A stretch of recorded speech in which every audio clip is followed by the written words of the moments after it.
হয়তো শাহাদাত নয়তো ইসলামী হুকুমত, এর বাহিরে আমরা অন্য কোনো পথ চিনি না।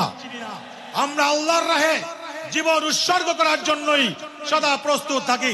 আগামী নির্বাচনে আমার ভোট কেড়ে নেওয়া তো দূরের কথা, আমার ভোটের দিকে যদি কেউ তাকায় ওর চোখ সাথে থাকবে না। সেই পরিবেশ ইসলামী যুব আন্দোলনকে তৈরি করতে হবে।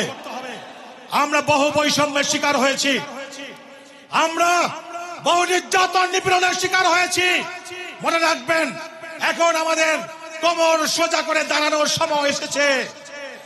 আমরা যদি কোমর সোজা করে দাঁড়াতে পারি, ওই বস্তুবাদী রাজনৈতিক শক্তিগুলো আমাদের মোকাবেলায় কখনো টিকবে না ইনশাআল্লাহ।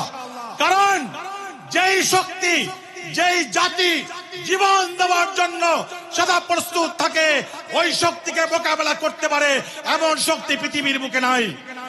আর আমাদের দীপ্ত শপথ হলো হয়তো শাহাদাত নয়তো ইসলামী হুকুমত, এর বাহিরে আমরা অন্য কোনো পথ চিনি না। আমরা আল্লাহর রাহে জীবন উৎসর্গ করার জন্যই সদা প্রস্তুত থাকি। সুতরাং বন্ধুগণ, আজকের এই জাতীয় যুব কনভেনশন থেকে মোহতারাম আমির, মোহতারাম সিনিয়র নায়েবে আমির সহ নেতৃবৃন্দ নির্বাচন কেন্দ্রিক যে টার্গেট আমাদেরকে দিবেন, সেই টার্গেট নিয়ে প্রত্যেক ভাই এলাকায় গিয়ে আমরা সাংগঠনিক মজবুতি অর্জনের মাধ্যমে আগামী নির্বাচনে সকল রাজনৈতিক শক্তিগুলোকে চ্যালেঞ্জ ছুড়ে দেওয়ার জন্য একটা পরিবেশ সৃষ্টি করতে পারবো ইনশাআল্লাহ। আমরা পীর সাহেব চরমনাইকে আশ্বস্ত করতে চাই, আপনি সামনে এগিয়ে যান, আপনি কর্মসূচি দিন। ইসলামী যুব আন্দোলন আপনার কর্মসূচি বাস্তবায়নের জন্য সদা সর্বদা উন্মুখ হয়ে থাকে। 24-এর গণ অভ্যুত্থানে আপনি তার বাস্তব নমুনাও দেখেছেন।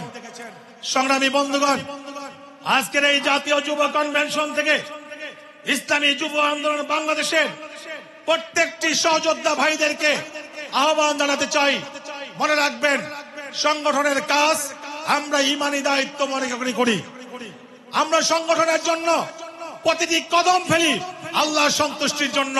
সুতরাং যে কাজ আল্লাহর সন্তুষ্টির জন্য হয়, সেই কাজ থেকে নীরব থাকার কোনো সুযোগ নাই। এজন্য ইসলামী যুব আন্দোলন বাংলাদেশ আপনাদেরকে যখন যে দায়িত্ব অর্পণ করবে, সেই দায়িত্ব পালনের জন্য আমরা সদা প্রস্তুত থাকবো ইনশাআল্লাহ। আগামী দিনের রাজপথের আন্দোলন সংগ্রামে আপনাদের সাথে আবারও দেখা হবে ইনশাআল্লাহ।